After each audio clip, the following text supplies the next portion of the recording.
Worried about gout? Check out Ural, the effective urinary alkalinizer. Ural, neutralize your uric acid problem now.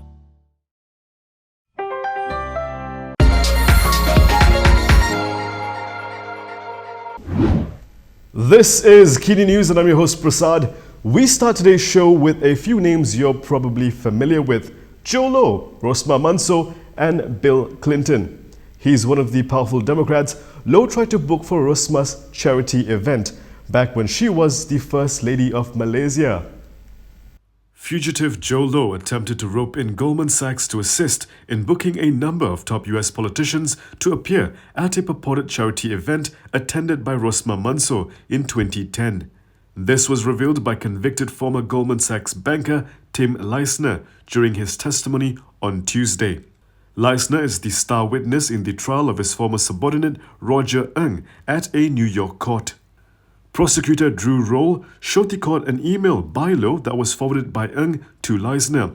Leissner explained to the court that Low was seeking his help to use the Goldman Sachs network, in particular that of Lloyd Blankfein, who was the chairperson and CEO of the company at the time, to reach out to President Clinton.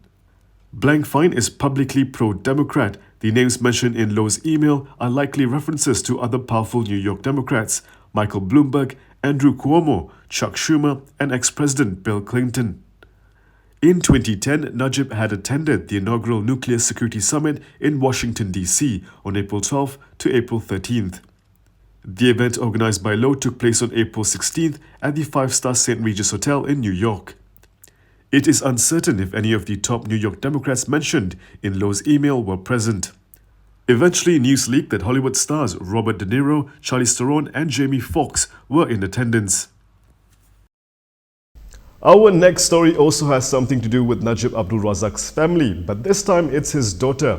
Noriana wanted a job at Goldman Sachs, but sadly had to settle for an internship at a different company. The former Prime Minister's daughter, Noriana Najwa Najib, has confirmed that she did harbour dreams of securing a job with Goldman Sachs. However, she was told that it could be a conflict of interest because the investment bank was doing business with the Malaysian government.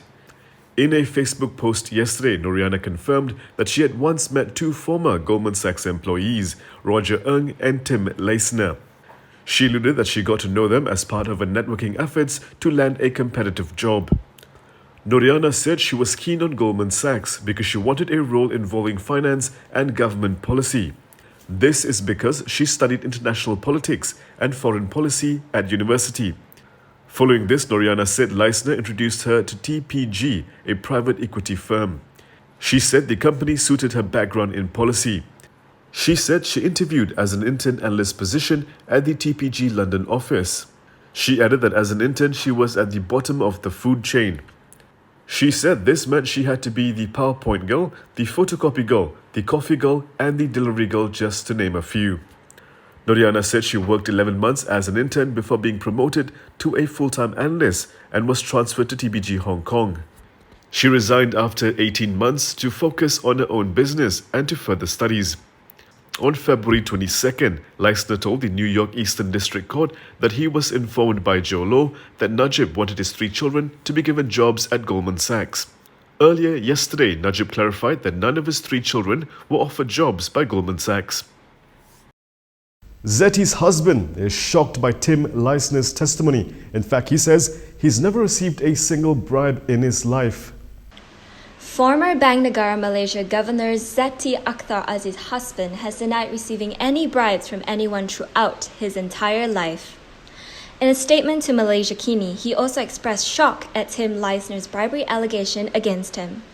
Taufik Aiman dismissed testimony by the former Goldman Sachs banker before the New York Eastern District Court as untrue.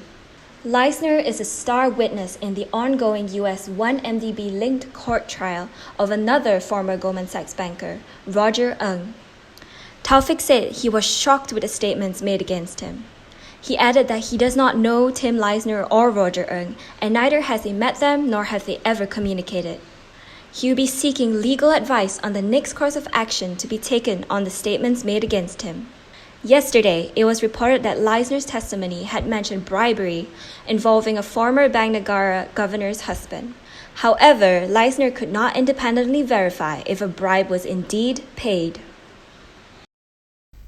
A clash between Muda and PKR looks set to take place for the Larkin seat after talks between the two parties fell apart. Youth-led party Muda has confirmed that it will go against PKR in Larkin. The move could set the stage for possible retaliation in the other 6 seats Muda will be contesting. The party announced its Johor Information Chief Rasid Abu Bakar as a candidate in Larkin. Previously, PKR had announced Zamil Najwa Arbain as its candidate for the same seat. Muda President Syed Sadek Abdul Rahman said Rasid comes from a working-class family. Rasid started off by helping his family sell satay and is now an executive at an international firm. Commenting on the clash with PKR, Syed Sadek said all negotiation efforts had been exhausted. So far, the clash will only take place at Larkin. However, that could change if PKR chooses to retaliate. Muda's decision to contest in Larkin has surprised Johor PKR Deputy Chief Jimmy Phua. Speaking to Malaysia Kini, he urged the youth-led party to reconsider. He said his party will convene a meeting tomorrow to discuss possible retaliation if Muda does not reverse its course. This was after Muda announced that it will be fielding its Johor Information Chief Rasid Abu Bakar as the candidate in Larkin, a seat PKR will be contesting. Phua said Muda's decision will play into the hands of BN and will disrupt the opposition's effort to take over the state. PKR grassroots leaders previously lobbied for the party to contest in all Muda seats if the latter went against them. Phua added that PKR won't budge on Larkin. Close contacts of COVID-19 patients will no longer be required to undergo quarantine. However, there are certain conditions. Maka Kementerian Kesihatan Malaysia ingin umumkan bahawa bagi mereka yang telah terima dos penggalak, mereka tidak bergejala pada hari pertama kontak rapat dengan kes indeks dan mereka penerima dos penggalak, mereka tidak perlu lagi di kuarantin. Bagi mereka yang lengkap vaksinasi tapi belum lagi dapat dos penggalak, kekal pada 5 hari. Dan untuk kes-kes yang lain, kekal seperti biasa. The Health Ministry reported 31,199 new COVID-19 cases yesterday. This is a new record high since tracking began on January 25th, 2020. The previous record was just over 28,000 cases on February 19th, 2022. Health authorities also recorded 55 new fatalities yesterday, putting the death toll to over 32,488. The latest deaths are the highest since December 21st last year, when 57 fatalities were recorded. Selangor recorded the highest number of new deaths at 10. No new deaths were reported in Sarawak, Terengganu, Labuan and Putrajaya. After tough negotiations among BN parties, UMNO will not be contesting 42 seats in Johor as it desired previously. UMNO will only be contesting 37 seats in Johor, allowing MCA and MIC to retain the same number of seats they contested in GE14.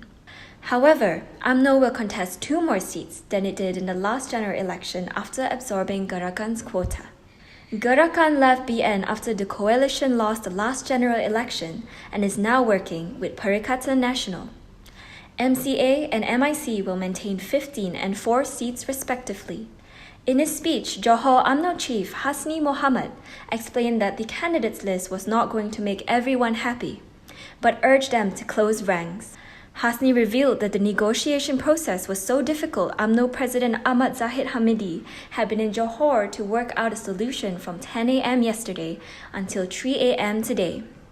In his speech, Zahid said 70% of the candidates are new faces. And that is all from me today. For more stories, you can go to KiniTV.com. You can also follow us on Instagram, Twitter, YouTube and Facebook for the latest news updates. If you'd like to support independent media, do consider subscribing to MalaysiaKini.com. I'm Prasad. Thank you for watching.